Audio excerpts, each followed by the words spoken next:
everybody, this is herculespetix, founder, curator, docent, and gift shop employee of the herculespetix Academy of Comic Book Studies. Today we're going to be looking at Signal to Noise, a graphic novel written by Neil Gaiman and drawn by Dave McKean. This came out in 1989 in England, published by Victor Gollancz. At the time, Victor Gollancz was putting out a series of graphic novels, really just way before most people.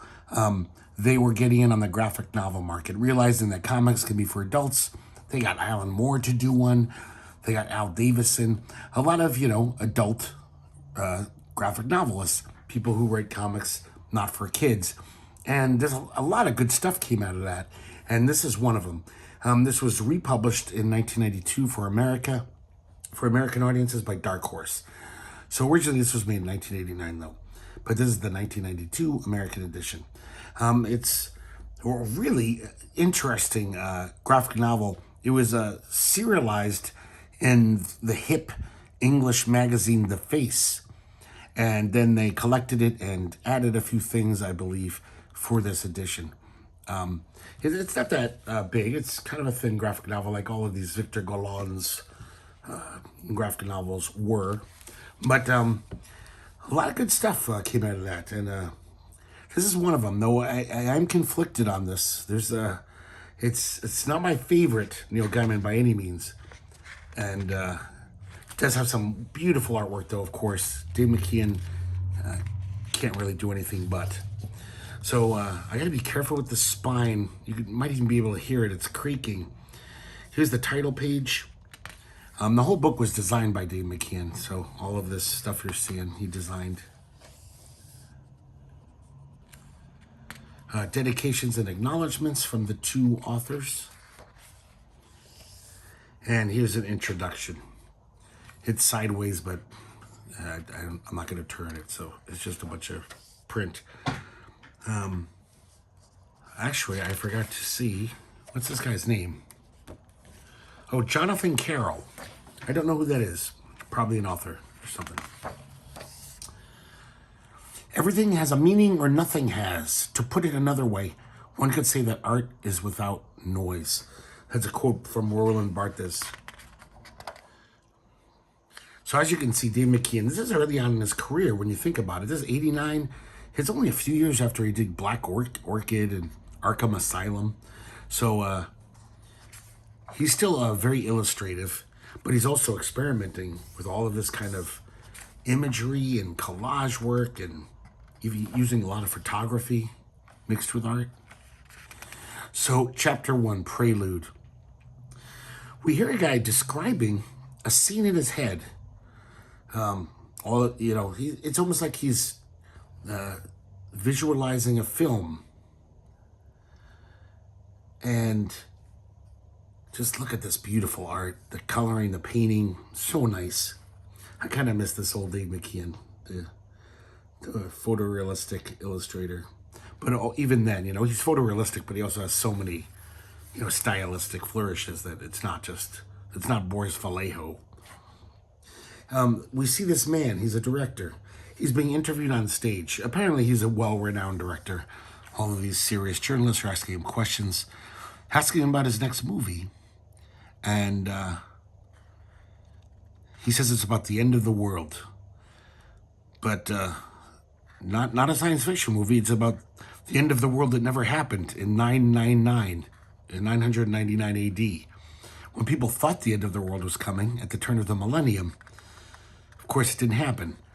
But a lot of people thought it did. They thought, this is the end. Christ is coming back. One of the journalists says, you say that you make your movies in your head before you shoot them. And he admits that, yes, that's how he's always made films. And then he writes them down and then films them. Of course, it's never exactly how he hoped it would be.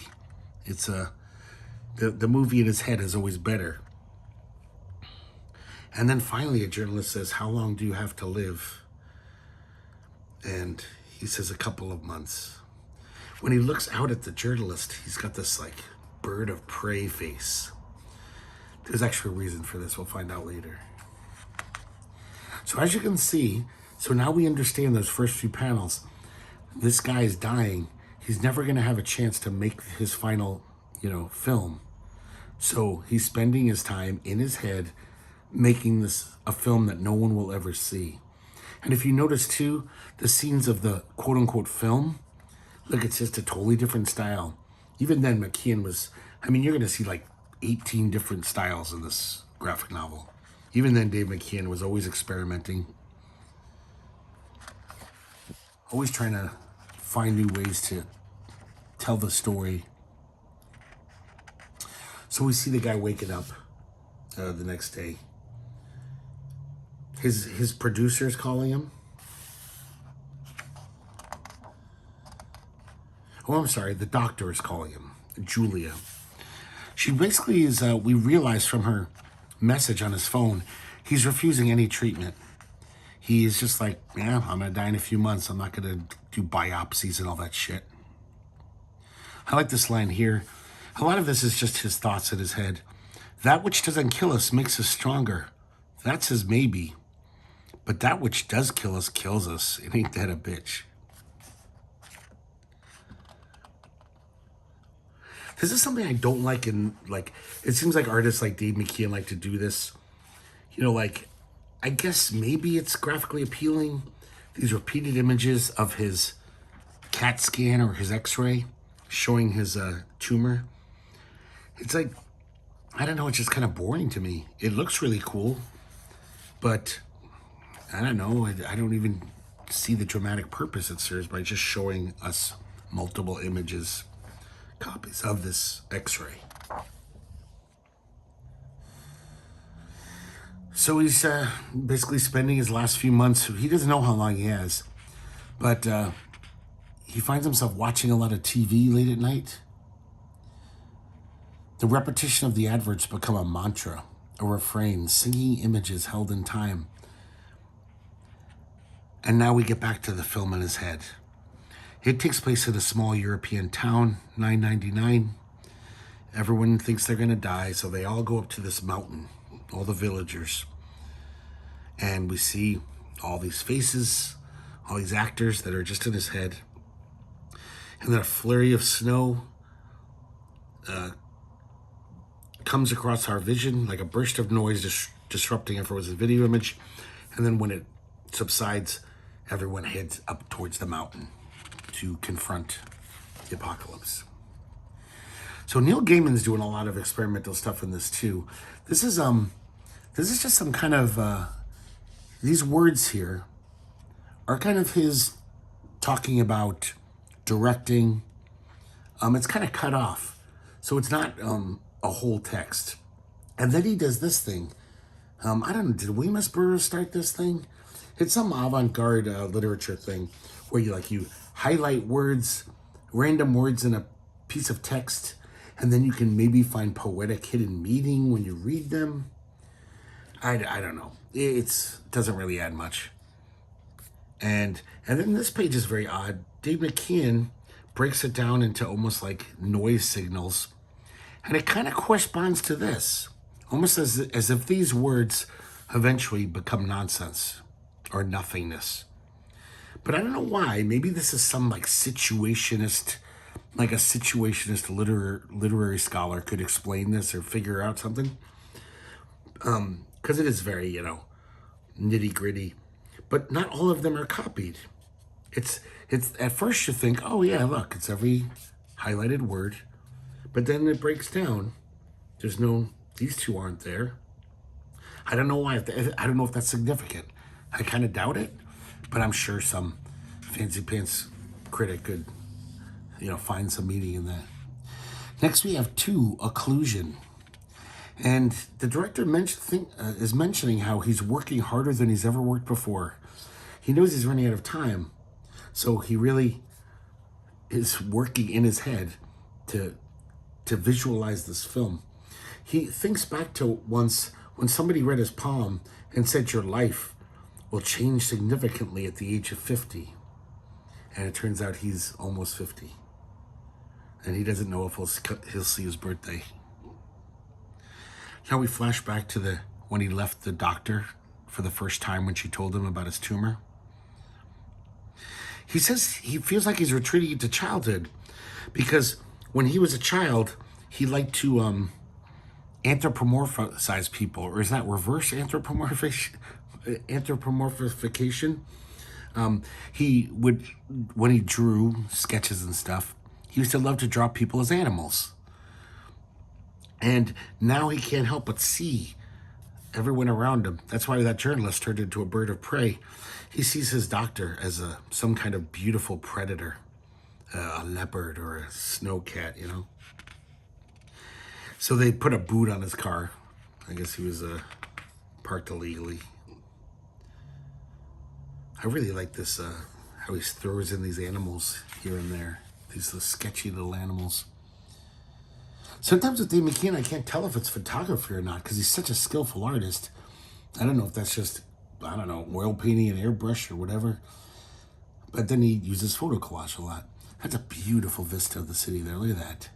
I mean, almost every panel is beautiful in this. I should kind of temper my comments about the art, or I'll just be saying, oh, it's beautiful. So then, this is when his producer calls, Inanna. She's also his friend. I mean, they've been together for a long time as pals and colleagues.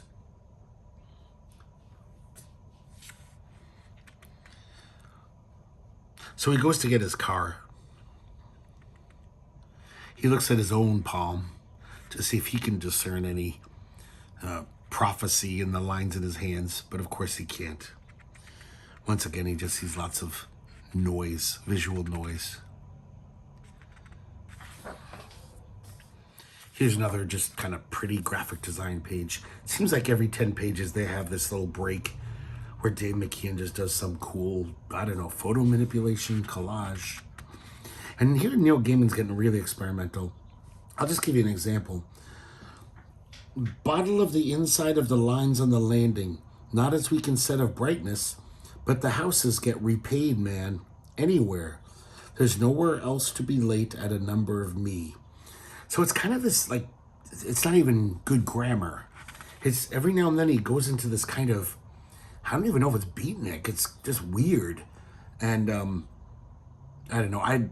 Myself, I'm kind of a caveman when it comes to appreciating art. I don't appreciate it. It's like, it's just dumb and weird. I don't know. Once again, some critic might find some meaning. The only thing I could think of is that maybe his brain process is breaking down because he has cancer. But it seems like the rest of him is pretty high functioning as far as being able to visualize this movie and think about this kind of arty film he's making. Next we have Chapter 3, Disillusion. I like this how he's festooned his studio and his apartment with just random pictures of actors. Some famous, most not. Just any face that caught his eye. So he's always done this process where when he's thinking about his movie, he casts these people. Like, oh yeah, that character will look like this person. So Inanna comes to visit, the producer. She says, good news. I'm sorry, this is a flashback. I should have mentioned that. So this is that same day, I believe, or maybe the day after he went to the doctor. She says, great news, we got that American financing. The movie's gonna happen. I just need a script as soon as possible. And he says there's gonna be no movie. And he tells her about how he's dying. I gotta say, I don't know if it's my imagination, but this page is like one of the few times I've seen Dave McKean not be stellar. Like there's some kind of not greatness about this. Looks like a lot of those 80s painted artists who couldn't draw that good. Now, I'm not saying it's terrible, but it's not Dave McKean good. It's I thought that was interesting. I don't think I've ever seen Dave McKean stumble like this and be like, that face looks a little off.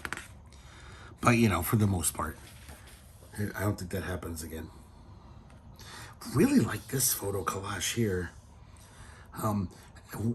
This little block of text says how Inanna, of course, is saying things like, oh, there's new procedures every day. Maybe the doctor made a mistake. I'm so sorry. What do you say when somebody tells you they're dying? She says all the kind of typical stuff. But I really like this. It almost reminds me of that nude descending a staircase, that famous painting. And just kind of, I don't know, it's just on a pure aesthetic level, I just like the way this looks. And so now he's left alone once again, staring at the faces on his wall.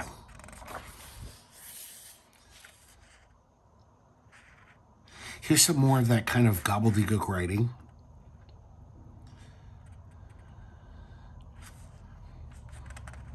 And I'm not quite sure what this, some very old medical text maybe? It's kind of blurred. It's almost like they don't care. Dave McKean doesn't care if we can actually read it. Chapter 4, Confusion. And so we see this director reflecting on his past films. All the critics would always say how bleak his vision was. He's tearing down the posters of his old films. Yeah, some of this just looks beautiful. The tears in these posters, just the way Dave McKean does it. Just, I mean, it's like abstract art. It's not like, oh, that's so not drawn or anything, but it just looks good. Dave McKean's like just a great designer. So it looks like he's, I'm not positive, but it looks like he's tearing up his scripts. All of his notes from his other movies. And of course, it gives Dave McKean a chance to be more artsy and collagey. Look at this here. It's interesting how he says that it's the movies that I created were never nearly as good as the films in my head, how I imagined them to be. But he was always hoping that the next one would be closer to the vision. And so that's why the fact that he can't make this next movie, it's killing him. Not literally, it's burning him up. You know, he just is a born film director. He says at the beginning to those journalists, it's like, this is just something I have to do. I like this. He says, I leave a paper trail behind me like a child lost in the woods, like Hansel and Gretel leaving their breadcrumbs.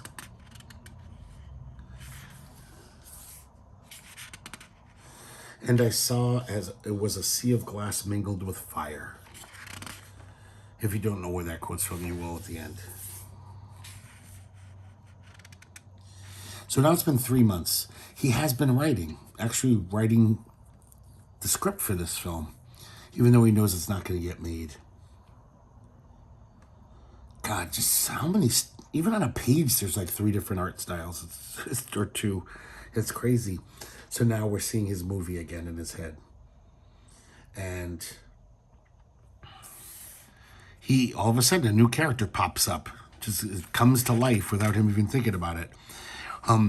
Apparently there's a hunchback or some kind of cripple wandering the empty streets of the village that everyone has abandoned to go to the mountain. And he's just drinking wine. And to him, this apocalypse is a liberation. He probably had a very shitty life. And he's like, yeah. So he's going to go out, you know, eat, drink, and be merry. It's going to be his credo. Really like the weird way he draws this guy. That's quite a hunch. I mean, that's a triple hunchback going on there. Severe hunchbackism. Some penitents from another village join the villagers in the mountains. And just what a freaky image. These guys walking around naked in the snow, freezing temperatures. They're just whipping themselves. They're screaming in pain and ecstasy. One of the fathers of the village says, hey, do you guys mind stop yelling? You're going to wake our baby. And they don't even hear him. His words to them are so much noise. The only signal that means anything is the pain.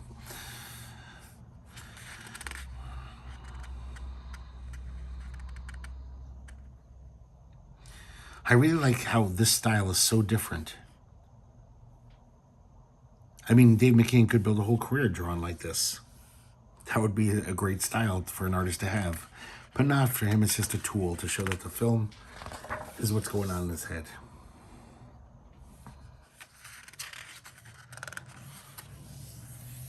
Six, distinction. This is so 80s Dave McKean, like using clock parts and throwing them on the page and mixing them in with his art. But he's definitely doing it more so. I think this is probably the first time he really went crazy like this. It was just like no art, no drawn art for sometimes pages, photos, weird kind of graphic design stuff.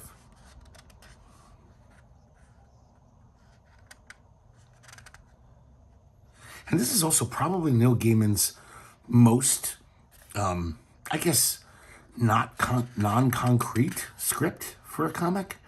I mean, he's really letting himself be pretty arty. And I gotta say, a little pretentious. But, we see these images.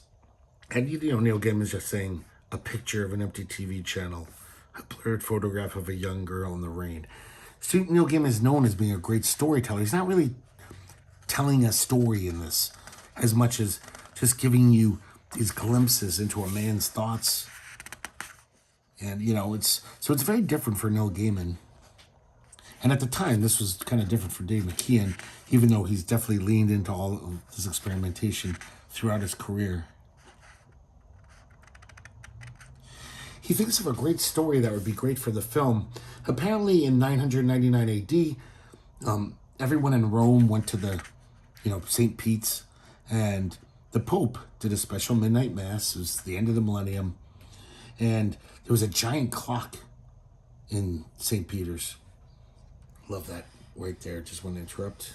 And this is pretty amazing. Look at this. I'm not even a fan of abstract art, but that's really good. So apparently right at midnight, the clock stopped and everyone freaked out in the church. People had heart attacks. They're like, oh my God, it's the end of time. Look at here's another style. Whatever's going on here. Pretty amazing. And then the clocks restarted and it chimed 12 times. And the Pope blessed everyone and sent him home. But then he goes on to say, well, of course, that story's not true. The face clock wasn't even invented until the 1300s. So it's just a good story that he wish he could kind of shoehorn into his movie.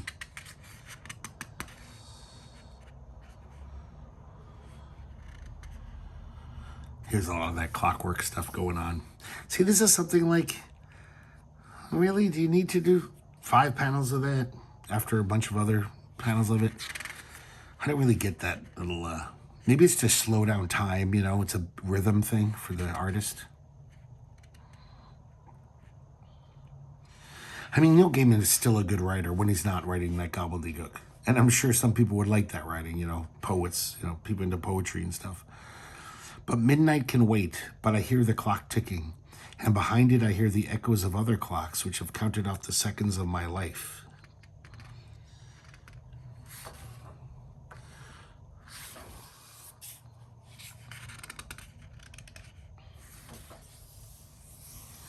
Seven, interlude. His neighbor comes for some coffee and a chat. They don't talk about his illness. They both avoid it. But he's asking him about this film, what he's working on. But they basically get into an old argument about how the neighbor, he sees patterns everywhere. He's like one of those people, there's some kind of plan. And the director accuses him of being a mystic. And after he leaves, he kind of nods off. It looks like he's nodding off. And he has visions of the 4 horsemen of the apocalypse. And then I love these next 4 pages. Dave McKean takes advantage of this to just totally try 4 new styles out. This is just really nice. This is illness. And they give you the little chapter from Revelations, describing illness, one of the 4 horsemen. And then look how different this is. This is amazing. This is war. I was reading this today. I just stared at this page for like 2 minutes. I almost had to stare at it for a while just to see exactly what was going on. It's like, oh yeah, okay, that's his head. Man, that's impressive stuff. And like I said, I'm not really into abstract art. I like representational art. I mean, it's pretty representational, but it's very, abstracted. And then this is really interesting. This is a famine. And look at this. He sneaks in a little dedication for Bill Kay and Baron Story. That's Bill Kobe. He's another one of those acolytes of Baron Story. Like Bill Sienkiewicz and all those painterly artists. They all kind of worshipped at his feet. He was a teacher at, I think, Pratt, one of the art schools. But this does look a lot like those guys. This is definitely an homage. Look at this. This is great stuff. That horse, the way he's staring at you. Oh, man. I don't know why, but for some reason this one and has all this background stuff about the Book of Revelations. Basically, the Book of Revelations was considered heretical. It was almost going to be apocryphal. But I guess people, especially the poor, the majority of people, they liked it a lot. Because it kind of is, it's justice. Yeah, this world sucks. It's unfair. But there's going to be a huge end. And then everything will be redeemed. And all the rights will be wronged. The rich and powerful didn't care. They didn't want anything to end. They were doing great. But, the vast majority of people are the downtrodden. So they loved the Book of Revelations. And that's why they kept it in eventually into the proper Bible. I'm kind of rambling right now because I just want to keep looking at this page. It's so interesting and beautiful. And then this one. And this is death. With the famous quote, "And I looked, and I behold a pale horse, and his name that sat on him was Death, and hell followed with him." Like the beginning of that Johnny Cash song. Anana gives him a call, the producer friend. And he tells her about his little argument with Reed, the neighbor. Anana's definitely on the director's side. She doesn't believe in that stuff. Her attitude is all there ever was the illusion of order and the chaos. For some reason, he lies to her about writing. She says, "I heard you've been writing. The little bird told me." He's like, "No." And then as soon as she hangs up, he picks up his pen and starts writing again. Now, this is very odd. Remember I said that one picture of the horseman had the background text. Then they actually repeat it. So, I don't know why. It's just very weird. And they don't repeat the whole thing, and they add some. So I don't know why that artistic choice was made. Very strange. 8, seclusion. He's actually starting to feel better. It's probably illusory. Illusory. He's definitely still dying, but I don't know. Maybe there's times when you feel better when you have cancer. The film is nearing its end. He's written most of it. Here's another amazing image right there.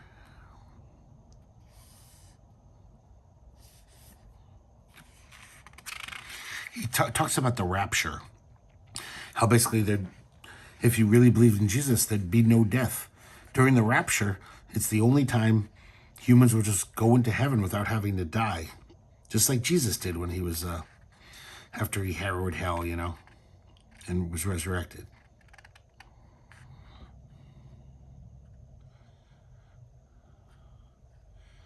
Some just beautiful little mini paintings here. He pictures it as some people floating lonely who see these sad sacks with black balloons on them floating upwards to heaven. Others rescued by flying saucers.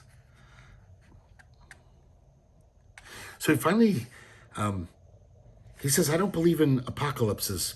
I believe in apokatastasis, which means the restoration, reestablishment, renovation, return to previous condition." So that's the condition. That's what happens after an apocalypse. Apocalypse doesn't necessarily mean the end of everything. It also just means a big change in the way, the ways of the universe.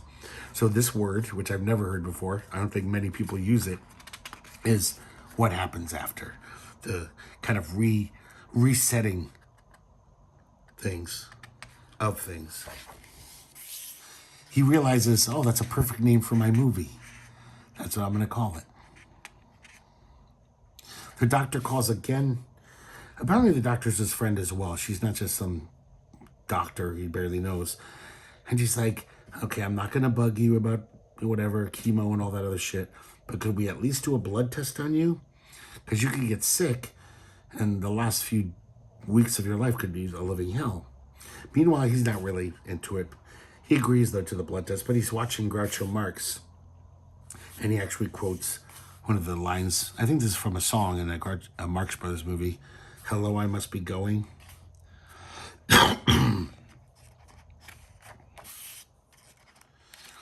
So he still doesn't want to go to the hospital. So Julie just says, well, okay, make a will then. Get your affairs in order, because you're dying. Here's some more of that crazy prose that I didn't really understand. Kind of interesting image here.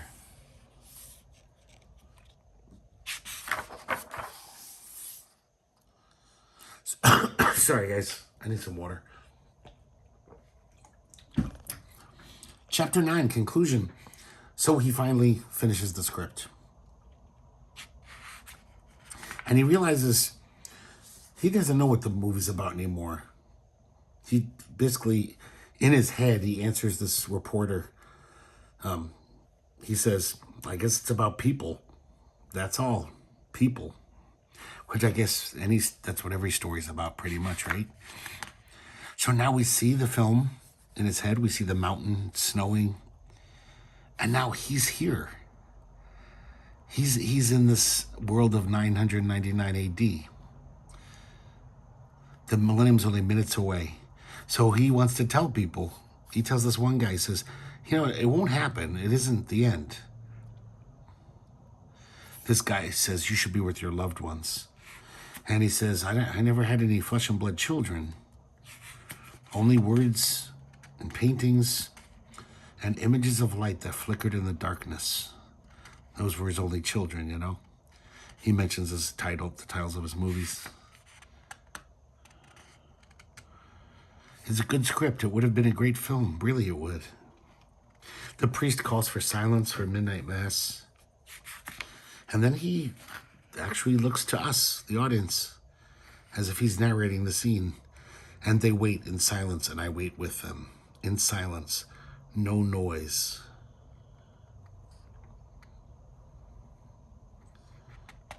And then he asks himself the question the guy asked him.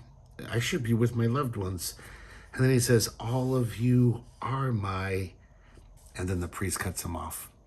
Obviously, he was going to say, oh, you are my loved ones. And that's true. When he makes these movies in his head, his characters are like children. He's created them.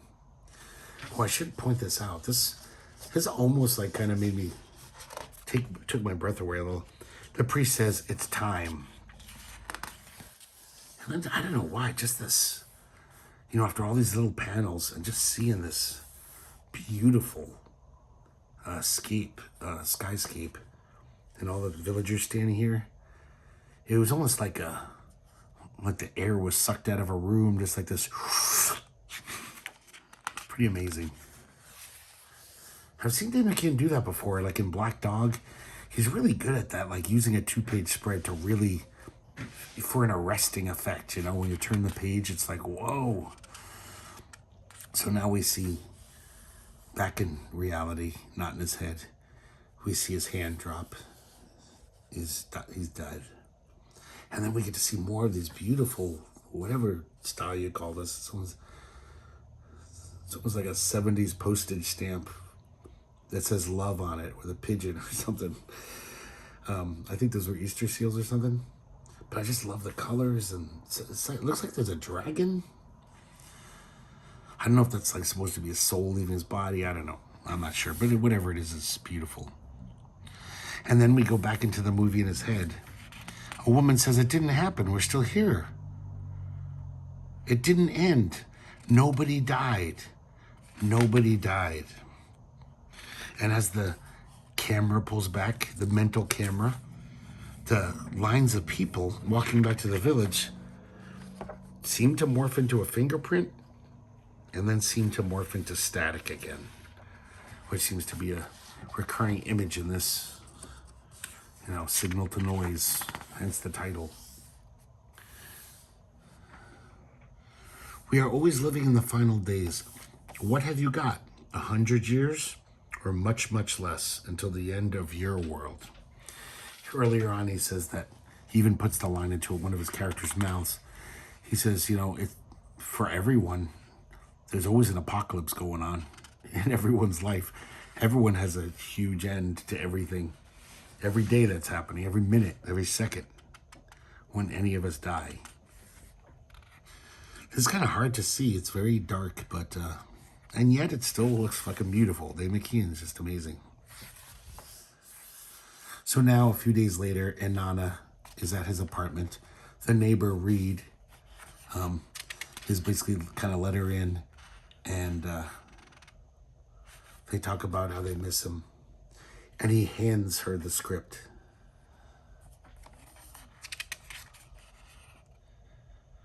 Inanna goes home to her apartment, pours herself a glass of wine, and starts to read. When she sees the title, she says, "You always did pick rotten titles." Apocatostasis. That would be a really dumb title for a movie. That would annoy everyone. Gorgeous painting here.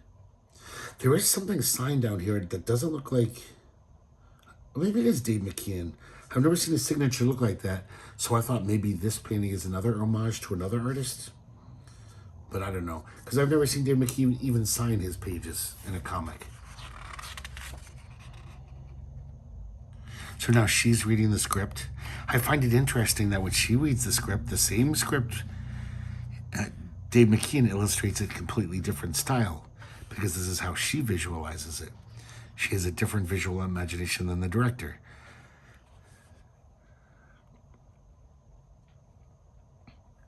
And now she sees him in the film.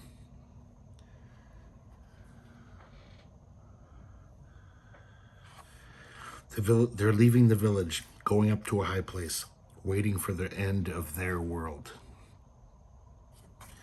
And they're all looking up at the sky, including the director. And that's it. You get little mini bios of Gaiman and McKean. Man, this spine is really falling apart. And some blurbs from some writers, a description of the book. So there you go, guys. Signal to Noise. Neil Gaiman and Dave McKean. Some really interesting stuff. Sometimes it lost me, but for the most part, this is totally worthy of being in my library. Really, overall, enjoy it. It's a beautiful piece of work. Just a little confusing, and I gotta say, it's pretty pretentious at some points, I think, in my opinion. So hope you guys liked looking at this with me, and I hope to see you next time here at the Herculespetix Academy of Comic Book Studies.